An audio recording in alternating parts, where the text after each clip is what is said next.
Hello दोस्तों। आज hello sanded में हम आपके सामने मौर्यकालीन युग अर्थात एम्पायर ऑफ मौर्य लेकर आए। मौर्य काल को बताने से पहले मैं आपको याद करने की एक ट्रिक बताता हूँ और क्यों स्टूडेंट भ्रम में रहते हैं और क्यों स्टूडेंट सही तरीके से सिस्टमेटिकली तरीके से याद नहीं कर पाते। वो यही कारण होता है कि स्टार्टिंग में जैसे ही चैप्टर पढ़ाया जाता है तो सीधा मौर्य काल, गुप्त काल ये सब पढ़ा देते हैं, मगर जो उसका बैकग्राउंड है वो कुछ ही टीचर उस पर ध्यान दे के पढ़ाते हैं उसको, क्योंकि बैकग्राउंड का अगर पता नहीं है तो स्टूडेंट रटने की कोशिश करता है और रटते हुए रट तो लेता है, फिर उसके बाद वो क्रैम करने के बाद उसको भूल जाता है। तो ऐसा जो है, अब जब मेरी बात को अच्छे ध्यान से अगर सुन लोगे तो ऐसा आगे भविष्य में कभी नहीं होगा कि उसे रटने की ज़रूरत पड़े। बस कंसेप्ट क्लियर हो जाएगा और उसे समझने हुए याद करते हुए आगे स्टूडेंट क्वालिफाई कर जाएगा। इसलिए without delay come to the point बात करते हैं। जैसे स्टार्टिंग में जब मौर्यकालीन युग होता है तो उसमें क्या होता है कि उससे पहले कुछ जिसे मगध का उत्कर्ष यानी महाजनों से स्टार्ट होता है। महाजनपद का उदय, महाजनपदों में 16 महाजनपद जो मैं पहले भी पढ़ा चुका हूँ, उसमें जो है 16 महाजनपदों में मगध का उत्कर्ष जो है बहुत महत्वपूर्ण रोल निभाता है। और मगध जो है अपने छोटे छोटे जो महाजनपद थे उनको उन पर अधिकार करके एक स्ट्रॉन्ग पावर में मगध बन जाता है और उसको इसलिए मगध का उत्कर्ष कहते हैं। मगध का उत्कर्ष, मगध में जो है पहला जो वंश होता है वो हर्यक वंश होता है। हर्यक वंश ये होता है यहाँ पे महाजनपद, उसके बाद हर्यक वंश। हर्यक वंश का जो शासक है वो बिंबिसार है, जिसे हम श्रोणिक कहते हैं। इसी के बाद जो है इसका पुत्र अजातशत्रु, जिसे हम कुणिक कहते हैं। और अजातशत्रु के काल में प्रथम बहुत संगति होती है, इसलिए महत्वपूर्ण है। उसके बाद उदयन आता है जो जैन धर्मी होता है। फिर नेक्स्ट जो है हर्यक वंश के बाद शिशुनाग वंश स्टार्ट होता है। शिशुनाग वंश में कालशोक या काकवर्ण, जिसमें द्वितीय बौद्ध संगति की अध्यक्षता करता है। उसके बाद जो है नेक्स्ट तीसरे वाला आ जाता है नंदवंश। नंदवंश जो है इसका जो शासक होता है महापदम नंद अर्थात परशुराम का अवतार जिसे हम कहते हैं।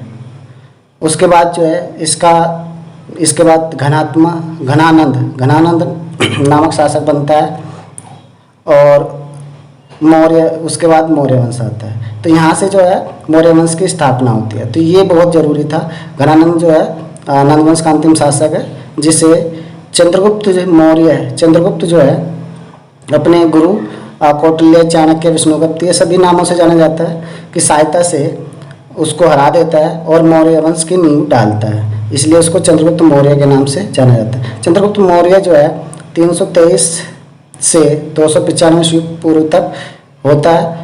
और चंद्रगुप्त मौर्य के बारे में हम थोड़ा जाने, जैसे विलियम जोन्स ने इसको सेंड्रोकोर्स के नाम से जाना है।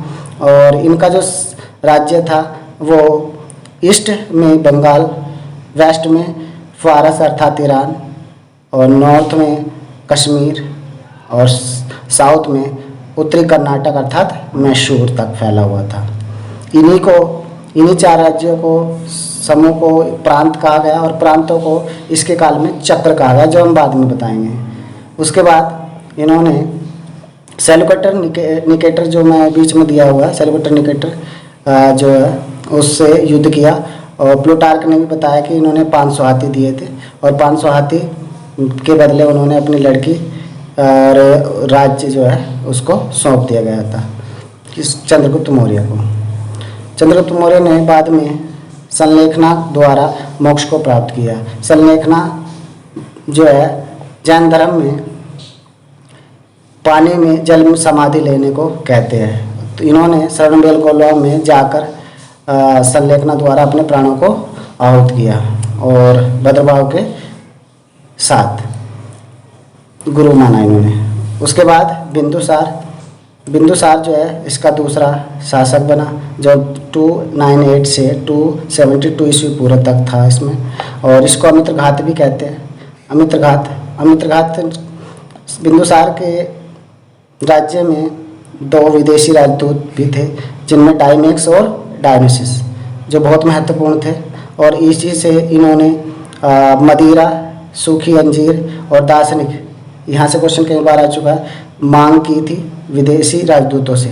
तो इससे पता चलता है कि ये इन्हें व्यापारी का जो है, व्यापार से जुड़े हुए थे ये लोग सब। उसके बाद जो है सबसे महान सम्राट अशोक, जिसके बारे में पढ़ने जा रहे हैं। अशोक सम्राट, अशोक महान, देवाना प्रिय, अशोक वर्धन, ये सब नाम जो है इनके फेमस नाम जो है मिले हैं, इनके इतने नामों से इन्हें जाना जाता है। और मास्की और गुर्जरा अभिलेख में अशोक इनका नाम मिला है। ये शासक बनने से पहले उज्जैन के राज्यपाल थे। उसके बाद जो है बृहदर्थ अंतिम शासक बना, और उसी के सेनापति ने पुष्यमित्र शुंग ने उसे गद्दी से उतार कर मार डाला और अपना नया वंश शुंग वंश का नाम दिया। शुंग वंश के बाद कर्ण वंश आता है, जो 75 से 30 ईस्वी पूर्व तक था। तो ये इसका एक कालक्रम है जो बहुत ज़रूरी था, ये बैकग्राउंड है। अब उसके बाद बच्चों स्टूडेंट को समझ में आ जाएगा कि क्या मौर्य जो काल है क्या है क्या नहीं है। तो उसमें मौर्य काल में सबसे मेन चीज़ है कि प्रमुख स्रोत क्या है उसके, सबसे मेन चीज़ है प्रमुख स्रोत। क्योंकि क्वेश्चन जो अब बनते हैं वो तारीख और डेट वगैरह से क्वेश्चन नहीं आते। IAS PCS सब भी, BPSC JPSC या CTET वगैरह कहीं भी अगर करंट का क्वेश्चन आता है तो घुमा फिरा के क्वेश्चन देते हैं, और वो इन्हीं चीज़ों से देते हैं। जैसे कि पूछेंगे कि अर्थशास्त्र किसने लिखा, तो कौटिल्य का अर्थशास्त्र बहुत फेमस है। उसके बाद जो विशाखा दत्त का मुद्रा राक्षस, यहाँ से पूछ लेंगे मुद्रा राक्षस किसकी पुस्तिका है, किसके द्वारा लिखी गई है। उसके बाद क्षेमेंद्र का बृहद कथा मंजरी पूछ लेंगे। कथा सरिता सागर किसका है, तो सोमदेव का है। तो ऐसे क्वेश्चन बनते हैं। उससे पतंजलि का महाभाष्य जानते हैं। और उसके बाद जो है भद्रभाव का कल्पसूत्र, जो पहले भी मैं मतलब जिक्र कर सकूँ पुरानी वीडियो में। उसके बाद हेमचंद्र का परिशिष्ट वर्मन, ये बहुत कम मिलता है और ये बहुत अच्छा क्वेश्चन यहाँ से बनता भी है। उसके बाद मेगास्थनीज का इंडिका और कल्याण की राजतरंगिणी। तो इसके बाद सबसे अहम रोल जो है बौद्ध ग्रंथ में आता है, इसमें दीपवंश महावंश जो निर्गोत मैंने लिखा है। निर्गोत यानी जो हमारे सम्राट अशोक थे, उनको बौद्ध धर्म दीपवंश और महावंश के अनुसार उन्होंने बौद्ध दीक्षा दी थी। जबकि दिव्यविधान जो है उपगुप्त को मानता है। दिव्यविधान के अनुसार उपगुप्त ने सम्राट अशोक को बौद्ध दीक्षा दी। तो उसके बाद जो है यहाँ पे आते हैं प्रांत और राजधानियाँ। जैसा कि नाम से है ईस्ट वेस्ट नॉर्थ साउथ, तो इन्हीं को इन्होंने जैसे उत्तरापथ बोल दिया और नॉर्थ को उत्तरापथ। तो इसकी जो राजधानी थी वो थी तक्षशिला। उसके बाद कलिंग तोशाली बहुत फेमस हुआ है कलिंग युद्ध में। उसके बाद जो है वेस्ट में अवंती राष्ट्र उज्जैनी, और दक्षिण में दक्षिणापंथ कह दिया इसको स्वर्णगिरी, और प्राची जो होता था उसका मध्य में पाटलिपुत्र। ये सब राजधानियाँ थी और बहुत फेमस है, यहाँ से आता भी है क्वेश्चन। उसके बाद जो है अशोक के अभिलेखों को 3 भागों में बांटा गया, जो बहुत इंपॉर्टेंट क्वेश्चन है, बनता ही है यहाँ से 3 भागों में। उसके बाद शिलालेख 14 थे, स्तंभलेख 7 थे और गुहालेख, ठीक है, ये 3 भागों में बांटा है। अशोक के जो अभिलेख थे उनकी खोजकर्ता कौन थे, तो वे पोटैथी पैथिनलर थे। पोटैथी पैथिनलर जो है 1750 में इन्होंने इसकी खोज की, लेकिन पढ़ने वाला व्यक्ति जेम्स प्रिसेम्स था। इसको पढ़ने वाला व्यक्ति जेम्स प्रिसेम्स था। जो अभिलेख थे उनको कितनी भाषा लिपियों में रखा गया है, जैसे ब्रह्म लिपि, खरोष्टी लिपि, ग्रीक लिपि, अरमाइका, इन सभी लिपियों का अशोक के अभिलेखों में प्रयोग किया गया था। वैसे जैसे अफगानिस्तान का क्षेत्र है वहाँ पे खरोष्टी लिपि पाई गई है, और बाकी जो है ब्रह्म लिपि का ज़्यादा प्रयोग किया गया था। अशोक सम्राट का 7वां अभिलेख जो है सबसे लंबा अभिलेख है, जबकि सबसे छोटा स्तंभ लेख जो है रुमनदेही, जो लुम्बिनी नेपाल में पड़ता है वर्तमान में, और यहीं पे भूराजस्व की दर को घटाकर आधा कर दिया गया था। तो यहाँ से बहुत बार क्वेश्चन आया हुआ है। उसके बाद जो है प्रयाग प्रशस्ति ये स्तंभ लेख है। और कौशाम्बी से इलाहाबाद जो अकबर के द्वारा लाया गया था, इसी को हम रानी का अभिलेख भी कहते हैं। कौशाम्बी अभिलेख को ही हम जो है रानी का अभिलेख भी कहते हैं। उसके बाद जो है दिल्ली टोपरा स्तंभ अभिलेख है, जो टोपरा से दिल्ली लाया गया था एफटी के द्वारा। एफटी मतलब फिरोज शाह तुगलक, शॉर्ट में एफटी को फिरोज शाह तुगलक कहते हैं। उसके बाद जो है दिल्ली मेरठ जो स्तंभ था, इससे मेरठ से दिल्ली लाया गया, ये भी फिरोज शाह तुगलक के द्वारा लाया गया था। नेक्स्ट क्वेश्चन है, अशोक ने आजीविकों को 4, यहाँ पे बहुत भ्रमित लोग मतलब स्टूडेंट जो बहुत भ्रमित रहते हैं कि भाई आजीविकों को गुफाएं किसने दी, क्या किया। तो यहाँ से आज पढ़ने के बाद, इस नोट्स के बाद लोग जो स्टूडेंट है वो भ्रमित नहीं रहेंगे, भ्रम खत्म हो जाएगा। अशोक ने आजीविकों को 4 गुफाएं का निर्माण कराया था। वो थी सुदामा, कर्ण, चौपार, विश्व झोपड़ी। ये 4 गुफाएं थी और कहाँ पे थी? बराबर की पहाड़ी अर्थात बिहार के क्षेत्र में थी। जबकि इसके पौत्र दशरथ ने नागार्जुन गुफा जो है प्रदान की थी, न कि बराबर की गुफा। ठीक है, तो यहाँ से जो है कन्फ्यूजन दूर हो जाएगा। उसके बाद जो है मौर्य वंश में जो है अशोक सम्राट के बारे में थोड़ा सा परिचय देते हुए बता देते हैं, क्योंकि ज़रूरी भी है। तो मौर्य वंश में अशोक जो है पहले शिवधर्मी था, जिसका कल्याण की राजतरंगी से पता चलता है। उसके बाद जो इन्होंने मगध का जब ये शासक बने थे 273 से 32 ईसा पूर्व तक बौद्ध धर्मी, ये उपगुप्त जो अभी जिक्र किया है, जो दिव्यदान से पता चलता है कि ये बौद्ध धर्मी, इन्हें बौद्ध की दीक्षा दी थी उपगुप्त ने। उसके बाद इनके पिता बिंदुसार और माता सुभद्रदानी, पुत्री संमित्रा और पुत्र महेंद्र। जो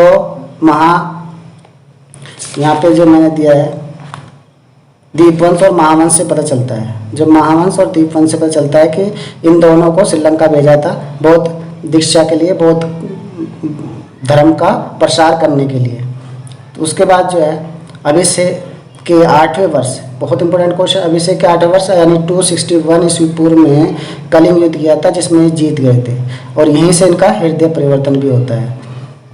उसके बाद जो है आते हैं चंद्रगुप्त मौर्य ने सैलुकट निकेटर के बीच युद्ध का जो वर्णन किया था वो एपिनियस ने किया था, जो मैंने पहले भी जिक्र किया है। वो अगर ये एपिनियस ने किया था और प्लूटार्क ने 500 हाथी का उल्लेख किया है। तो ये 500 हाथी जो है उसने उपहार में दिए थे किसको? सैलुकस निकेटर को।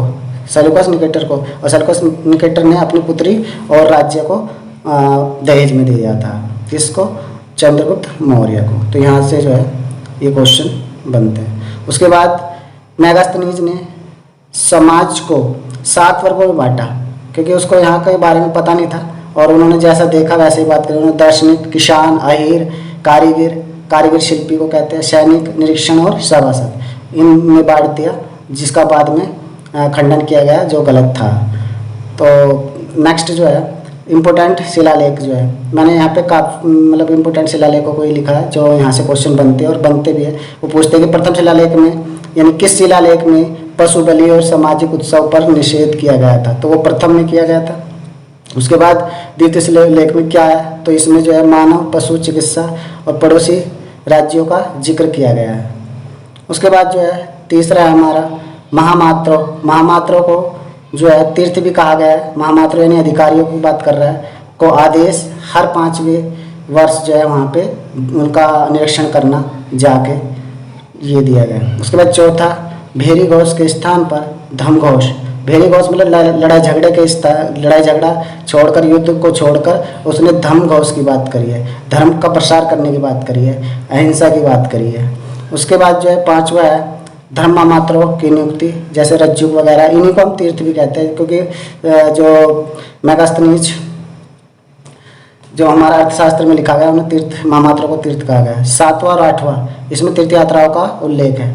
उसके बाद आता है 11वां में धर्म विजय की विशेषताओं का वर्णन किया गया है। 12वां अभिलेख में धार्मिक सहिष्णुता की नीति, स्त्री महापात्रों की नीति, बहुत इंपॉर्टेंट है, जो आज के परिप्रेक्ष्य में स्त्री की प्रसन्नता को बनाए रखता है। स्त्री महामात्रों की भी नियुक्ति की जाती थी।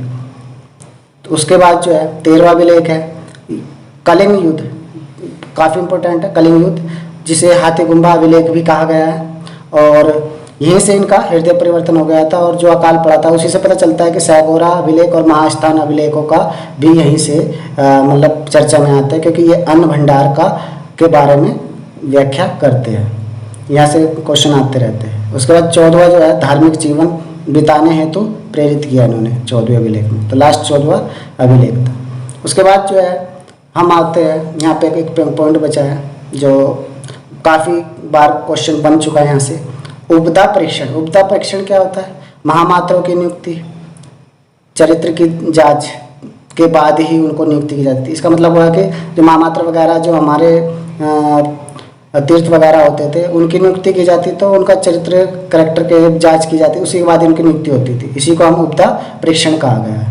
उसके बाद गूढ़ पुरुष कौन होते थे? गूढ़ पुरुष जो है एक गुप्तचर संस्था थी जिसे संस्था कहा गया है और संचार कहा गया है। तो यहाँ से क्वेश्चन बनते रहे, इसलिए मैंने इसको जो है एक अंडरलाइन कर दिया है। और ये इस नोट्स से ये अगर इसको पढ़ाना शुरू कर दिया जाए या IAS PCS में जो क्लासें लेते हैं उनमें इसी नोट्स के अकॉर्डिंग अगर पढ़ाया जाए तो कम से कम 4 दिन की क्लासें लेंगे। जो मैंने सिर्फ मौर्य काल और जो उसका बैकग्राउंड था महाजनपदों का उदय, ये सबको इकट्ठा करके सिर्फ 15 से 20 मिनट में समेट दिया है। तो इसलिए जो सही स्टूडेंट है, मेहनती और सीरियस है, वो अपना अच्छी बातों को यहाँ से नोट कर लेगा। कुछ चीज़ें पहले से ऑलरेडी मतलब उसको याद होती है स्टूडेंट को, और कुछ चीज़ें यहाँ से इनको कलेक्ट करके अपना क्वालिफाई कर जाएगा। तो नेक्स्ट जो है, अब जैसे हम पढ़ने में टाइम लगाते हैं कि समाहर्ता का ये काम था, तो यहाँ पे सिर्फ हमें प्रमुख शब्दावली है, अगर ये पढ़ लोगे इनका मीनिंग पता चल जाएगा। समाहर्ता का मतलब होता है आय संग्रह करता। अब इसके बारे में खूब लंबी चौड़ी लाइन लिख सकते हैं, मेंस के लिए भी फायदा करेगा। तो मेन टर्मिनोलॉजी उसको याद कर लो। तो जैसे समाहर्ता है उसका कार्य था आय का संग्रह करना। सन्निधाता का मतलब राज्य के कोष का अध्यक्ष होता था। प्रशक्ता कारागार यानी जेल वगैरह का अध्यक्ष होता था, जेलर जिसे आज के परिप्रेक्ष्य में कहते हैं। प्रतिष्ठा ये कमिश्नर होता था एक प्रकार का, जो न्यायाधीश, वर्तमान में न्यायाधीश कहते हैं। और ये 2 तरह के होते थे, धर्मस्थलीय और कंटक शोधक। धर्मस्थलीय और कंटक शोधक। कंटक शोधक जो न्यायालय होते थे उनमें धर्मस्थलीय में जो था लूट चोरी वगैरह जिसे दीवानी अदालत कहते हैं आज के परिप्रेक्ष्य में, जबकि दूसरा जो था कंटक शोधक होता था जिसे फौजदारी कहा गया। फौजदारी मतलब मारपीट के लिए। तो ये न्यायालय होते थे। नगर का कोतवाल होता था। व्यवहारिक वो जो बताया अभी प्रमुख न्यायाधीश होता था न्यायालय के ऊपर। उसके बाद क्रमांतिक में उद्योग और कारखानों का अध्यक्ष होता था। मंत्रिपरिषद एक अध्यक्ष पद ही होता था। अंतपाल सीमावर्ती दुर्गों का रक्षक होता था। उसके बाद एग्रोनॉमी, कई बार आ चुका है क्वेश्चन, एग्रोनॉमी जिलाधिकारी, मगर आज के परिप्रेक्ष्य में नहीं, जैसे आज के परिप्रेक्ष्य में ये मार्ग निर्माण हेतु, उस टाइम मार्ग निर्माण हेतु का जिलाधिकारी होता था। एंटीनोमी नगर का आयुक्त होता था जिसे कमिश्नर कहते हैं आज के परिप्रेक्ष्य में। लक्षणाध्यक्ष मुद्रा टकसाल का अध्यक्ष होता था, या बनाने वाला या जारी करने वाला टकसाल को वही होता था। तो पता चल जाता है बातों से। उसके बाद पोताध्यक्ष मापतोल का अध्यक्ष होता था। और सीता अध्यक्ष कृषि विभाग, सीता का कई बार शब्द भी आया तो ये कृषि विभाग से संबंधित था। तो इस तरह नोट को है ना बहुत अच्छे से ध्यान से अगर पढ़े तो बहुत अच्छा फ़ायदा उठा सकते हैं इस नोट से। उसके बाद जो है मैगस्थनीज के अनुसार जो है नगर का प्रशासन में 30 सदस्यों की एक मंडल होता था, और जिसमें 6 समिति थी, 6 समिति और 5 सदस्य, तो 5 × 30, तो इस तरह से 30 सदस्य बन जाते हैं। तो प्रत्येक से समिति में 5-5 सदस्य थे। अभी समितियों का काम क्या है, यहाँ से क्वेश्चन कभी कभार बन जाता है। पहली समिति का जो काम है वो है उद्योग शिल्पों का निरीक्षण करना। दूसरी समिति विदेशियों की देखभाल करना। तीसरी समिति जन्म मरण का लेखा जोखा। चौथी में व्यापार और वाणिज्य। 5वीं में वस्तुओं का विक्रय निरीक्षण। और 6ठी में बिक्री कर वसूल करना। ये 6 समितियाँ और बहुत इंपॉर्टेंट है। उसके बाद नेक्स्ट जो प्रशासन की इकाई, प्रशासन में जैसे अभी प्रशासन की इकाई में सबसे छोटी इकाई ग्राम ही होती है, पहले से चली आ रही। तो कुछ चीज़ें तो ऑलरेडी याद ही रहती है, बस थोड़ा तो ध्यान से कंसेप्ट क्लियर करते हुए रखना। तो ग्राम हो गया, ग्राम को ग्रामिक कहते थे, वहाँ का जो प्रधान होता था। उसके बाद आहार होता था, आहार जिसे विषय भी नाम दिया गया, और उसे का जो प्रधान होता था उसे विस्पति कहते थे। उसके बाद आता है गोप। गोप जो था वो 10 गाँव का एक अध्यक्ष होता था जो स्थानिक के अधीन होता था। और स्थानिक जो है समाहर्ता के अधीन होता था। और उसी प्रकार जब पहले बताया मैंने इसमें चंद्रगुप्त मौर्य के काल में जो प्रांत थे उनको हम क्या कहते हैं, चक्र कहते हैं, चक्र। चंद्रगुप्त मौर्य